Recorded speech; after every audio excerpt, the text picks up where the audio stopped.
अब हम करेंगे क्वेश्चन नंबर 4। क्या दे रखा है, which of the following pairs of linear equation are consistent, inconsistent, if consistent obtain the solution graphically. Consistent और इनकंसिस्टेंट के बारे में पता है कि अगर पैरेलल है, ठीक है, तो इनकंसिस्टेंट, बाकी दोनों कंडीशन पे कंसिस्टेंट। ठीक है, स्पेलिंग के ऊपर ध्यान नहीं देंगे। अब यहाँ पे हमसे कह रहा है कि ये दोनों इक्वेशन कंसिस्टेंट हैं या इनकंसिस्टेंट है। अगर कंसिस्टेंट है तो हमें इसका ग्राफिकल सॉल्यूशन देना है। तो यहाँ पे हम मान लेते हैं a1 क्या है 1 और a2 क्या है 2, तो 1/2 आ जाएगा। इसी तरह से b1/b2 ये क्या आएगा 1/2, c1/c2 ये क्या आएगा 5/10 विच इज इक्वल टू 1/2। अब अगर तीनों रेशियो इक्वल आते हैं तो हमारी लाइंस कौन सी होंगी, लाइंस कॉनसाइड। कॉनसाइड मतलब एक दूसरे के ऊपर आ गई। अगर एक दूसरे के ऊपर आ गए तो कंसिस्टेंट है, कंसिस्टेंट। बस ये चीज़ याद रखो कि पैरेलल मतलब इनकंसिस्टेंट। ठीक है, अब देखो इसको हमें ग्राफ पे भी ड्रॉ करना है, तो ग्राफ पे ड्रॉ कर लेते हैं। उसके लिए थोड़ा सा ग्राफ पेपर है हमारे पास, लेकिन उसका ग्राफ से ताल्लुक़ नहीं है, क्योंकि ग्राफ जो होता है उसमें हमारा जो ये गैप होता है 1 सेंटीमीटर का होता है। ये हमारा छोटा गैप है, इसलिए जो है ये ग्राफ पेपर तो खैर नहीं है, लेकिन काम चल जाएगा। देखो अब हमें इसे ड्रॉ करना है, इन दोनों लाइंस को ड्रॉ करना है। तो सबसे पहले हम लोग बॉक्स बनाएंगे, बॉक्स बना लेते हैं इस तरह से। 2 पॉइंट मिल गए तो हमें लाइन मिल जाएगी। तो हम क्या करेंगे, x को पहले 0 पुट करेंगे तो y आ जाएगा 5, और y को 0 पुट करेंगे तो x आ जाएगा 5। सिमिलरली इस बॉक्स के लिए x को 0 पुट करेंगे तो y आ जाएगा 5, और y 0 पुट करेंगे तो x आ जाएगा 5। अब यहाँ पर इसको हम लोग ग्राफ पे ड्रॉ कर लेते हैं। देखो यहाँ पे क्योंकि हमारा जो पॉइंट्स आ रहे हैं वो 0,5, 5,0, तो हम लोग 5 तक लेकर जाते हैं, यानी इसको हम मान लेते हैं 5, 4, 3, 2, 1, 0, 1, 2, 3, 4, 5। एक ये हो जाएगा 5,0 और ये हो जाएगा 0,5। ठीक है, अब इन दोनों पॉइंट्स को मिला दो। ठीक है, तो ये हमारी जो लाइन मिलेगी यही हमारा सॉल्यूशन होगा। तो सॉल्यूशन कितने होंगे, इनफाइनाइट सॉल्यूशन होंगे। तो कंसिस्टेंट होना इसका मतलब ये होता है कि अगर सॉल्यूशन मिल रहे हैं उसके ऊपर डिपेंड नहीं करता है कि यूनिक सॉल्यूशन मिल रहा है या फिर इनफाइनाइट सॉल्यूशन मिल रहा है। सॉल्यूशन मिलना चाहिए तो कंसिस्टेंट होगा। पैरेलल लाइन में सॉल्यूशन नहीं होता है, इसलिए इनकंसिस्टेंट होता है। अब देखो सेकंड वाला पार्ट क्या दे रखा है, यहाँ पे हमें दे रखा है x minus y is equal to 8, और दूसरी इक्वेशन जो दे रखी है वो दे रखी है हमारी 3x minus 3y is equal to 16। देखो a1/a2 ये क्या आएगा हमारा 1/3। ठीक है, और b1/b2 ये क्या आएगा हमारा -1/-3 विच इज इक्वल टू 1/3। ठीक है, सिमिलरली c1/c2 ये क्या आएगा 8/16 विच इज इक्वल टू 1/2। ये दोनों इक्वल हैं लेकिन इसके इक्वल नहीं है। इसका मतलब क्या हुआ, पैरेलल लाइन। तो पैरेलल होगा इसका मतलब इनकंसिस्टेंट, इनकंसिस्टेंट, तो इसका मतलब इनकंसिस्टेंट होगा। नेक्स्ट देख लेते हैं पार्ट क्या दे रखा है इस तरह से।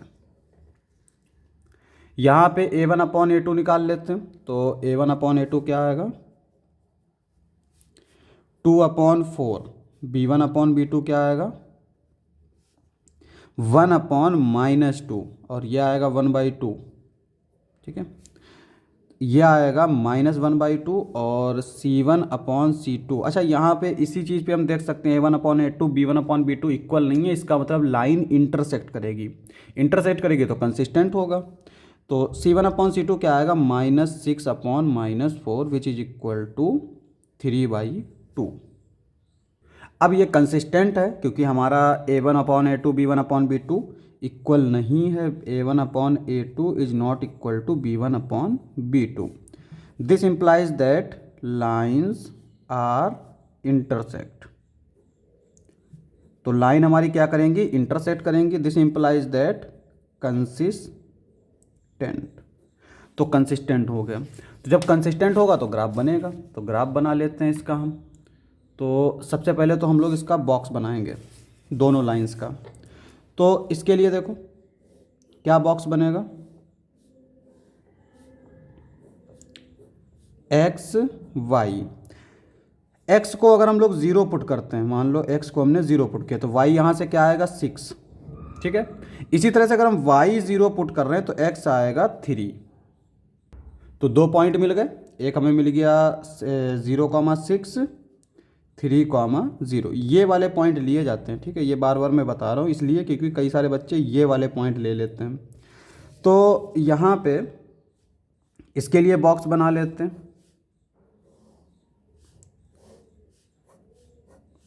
एक्स वाई, एक्स अगर हम 0 पुट कर रहे हैं तो वाई हमारा आएगा -2। चेक कर सकते हो, यहाँ पे इसको 0 कर देंगे, ये 4 उधर जाएगा या फिर -2 एक तरफ जाएगा तो ये 2 आ जाएगा, वो भी माइनस का। वाई 0 पुट करेंगे तो एक्स आ जाएगा 1। इस तरह से ये हमारे पॉइंट मिल गए। तो यहाँ से हमें मिल गया 0, -2, 1, 0। तो अब हम लोग देखो वाई एक्सिस पे मैक्सिमम 6 जाएगा पॉजिटिव और 3 जाएगा। यहाँ पे वाई एक्सिस पे निगेटिव भी जाएगा। इसका मतलब एक्स एक्सिस का निगेटिव से ताल्लुक़ नहीं है। तो हम लोग इसको बना लेते हैं ऐसे, काउंट कर लेते हैं। ये हम मान लेते हैं 0, -2, ये आ जाएगा -1, ये आ जाएगा 0 ओरिजिन, ये आएगा 1, 2, 3, 4, कहाँ तक जा रहा है हमारा वाई 6 तक, 1, 2, 3, 4, 5, 6, ये आ जाएगा हमारा 0,6। एक्स एक्सिस देखो, एक्स एक्सिस हमारा आएगा 1, 2, 3, 3,0, यहाँ पे 1,0। अब हमें देखना है कि कौन कौन से पॉइंट, इन 2 पॉइंट से एक लाइन जाएगी, यानी इस पॉइंट से और इस पॉइंट से। तो इन दोनों पॉइंट्स को मिला देते हैं, ठीक है। उसके बाद में एक लाइन जाएगी इन 2 पॉइंट्स को, तो इन 2 पॉइंट्स को मिला देते हैं इस तरह से।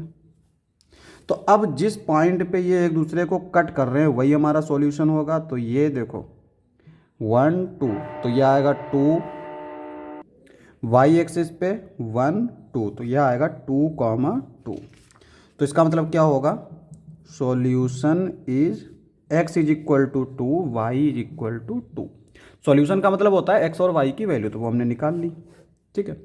अब आते हैं नेक्स्ट पार्ट पे। तो नेक्स्ट पार्ट है हमारा 4th, ठीक है। तो 4th पार्ट हमारा इस तरह से दे रखा है।